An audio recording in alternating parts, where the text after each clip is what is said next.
Hey guys, we are back again today with some very exciting mini GT models. These are both R35s.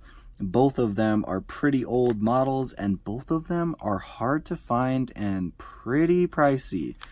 So they're both sealed. So we're going to crack them open and take a look at these. I have been wanting this Zero Fighter R35 for a very long time and I finally got it. And sooner or later, I would like to also get the ducktail variation. This is number 7. There's a ducktail variation that's number 6. So I'd love to get that and have these side by side. But let's hop right into it and let's take the plastic wrap off of these so we can look at them. So let's go ahead and do the Zero Fighter first. I've been dying to get this thing opened. I've had it for probably about 3 weeks now. There's been other things I've wanted to look at and I just haven't got around to making a video on this yet, but today is the day. So look at that. And this model was exclusive to Hong Kong right there. Hong Kong exclusive. So it's got some cool text on the side. I'm not sure what that says, but I do like how it's in kind of a chrome color. We have the car on the back with the Nissan license and the Liberty Walk license. And just like with the Magic Bronze R35s, these come in the acrylic boxes that when you take the cardboard off, it kind of looks like a Lego piece. So you can stack them. But I usually just put them in here as they are, as it sits right now, and display them like this. On the top, we have Liberty Walk, and on the bottom, we have our UPC, age restrictions, all that good stuff. So let's get this open. I'm actually going to grab scissors so I don't rip the box, because this is one of the boxes with these flaps. You can see this like little indent right here. It makes it super hard to open. So the best way I've found to do it, I will show you. You take something kind of long and flat. I'm going to use scissors, and if you stick it in here pretty far in and just kind of pull up, it pulls it up without ripping anything and without damaging anything. I think Mini GT has learned that people don't like that, and they've switched to the boxes without this little tab where it's just like solid all the way across there, and it makes these models much easier to open. Honestly, I've damaged a few boxes trying to get them open with those stupid flaps. So here's the car. Looks like a Lego piece in this acrylic, so you can stack them securely, and it sits in here with a nice plastic sleeve, so you can just kind of pull that out, close the window back up. And here is the car. Oh man, that is gorgeous. So I think this livery is based off of a fighter jet, and I think it's similar to like the Fighters Works Huracan that they've done in the past, and the Fighters Works of Venador. But this one, I think, is a Japanese fighter jet from World War II. I think that's where this livery is inspired from. But man, this is gorgeous. There's so many cool details hiding inside this. But we'll start off on this side. As with most of our R35s, we have the black Forgiato wheels. Looks like my wheel is kind of messed up a little bit. But black Forgiato wheels. We have a bunch of sponsor logos right here and across all of this.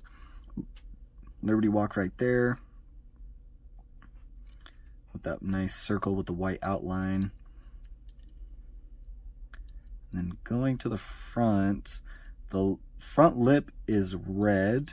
We have LB Performance above the intercooler, again with some more sponsors on either side. Liberty Walk. Plastic inserted headlights, and they're very clear, look very nice. There's some nice detailing underneath of the clear acrylic. And then on the hood, We have some more logos, sponsors, and then the red stripe that runs up. And then on the windshield banner, we actually have Formula Drift Japan and G-Shock. And I think there's one thing next to it, but it's too small for me to read. So I do think this is actually a Formula Drift car, like an official Formula Drift car. I have not seen it in any videos or anything, but on this side, we pretty much have the same details, and it looks like my mirror, this mirror on this side is a little messed up. It's kind of pushed upwards. So I don't really want to mess with that too much. I don't want to break it off. That does kind of suck though. Maybe off camera I'll try to push it back down where it should be, because it should be kind of level, but it's like pushed up at a funky angle. But anyways, the roof just plain. The spoiler is pretty plain except for on the back. It has a red stripe across the back edge of it. Plastic inserted taillights. Nothing on the license plate, but we have some more sponsor logos on the back right here. And the exhaust tips are just black. There's no chrome or blue, titanium or anything like that. A little bit of meshing in between and a small rear diffuser. So overall, I really like it. Super cool. And on this one, it actually tells you what the car is, as do most of these older R35s that Mini GT has done. So this is kind of a legendary Mini GT model, especially the ducktail. The ducktail's very hard to find though, but I will get it someday because I do prefer the ducktails over the ones with the high wing. So that is that. Let me know what you guys think of it down in the comments, and I will get this next one opened up. Try to find where I cut it. Right there. So this is number 74, and it is the Advan R35. So I think this was exclusive to Japan. So we have one is a Hong Kong exclusive and one is a Japan exclusive. We have our licensing on the back, Mini GT on that side. This side's plain, number 74. And this one also has the flap. So we will do that trick that I just showed you. Opens it up without damaging it.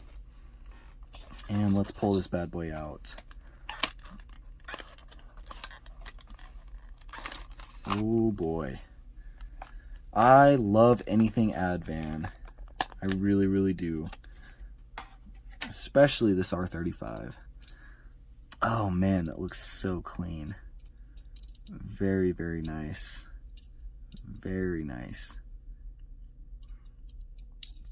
So black Forgiato wheels, Advan. The whole car is in the Advan livery with the black and the red. One of the coolest color combos of any car liveries, black and red in my opinion. Imagine all the people living life in peace. On the side, we have all of our sponsors right there. I like how the back half is red, but this piece that goes, this wheel well piece that goes around the body kit piece, I like how it's done in black. It's kind of a nice accent. It looks like there's kind of some like dust and debris all over this one too. I'll have to clean it off with a Q-tip later. That's how I clean mine. That's how I get dust off of my stuff. I kind of damp a Q-tip and then just kind of clean around all the nooks and crannies. It's the safest way to clean them from what I've learned. But on the front of this one, we have the canards on both sides. Great intercooler with Liberty Walk Performance above it with that red trim going around right there. The hood is pretty plain except for the LB Works. Headlights are gorgeous, plastic inserted. LB Performance, LB Works, and produced by KZ Co. Interesting, I've never heard of them.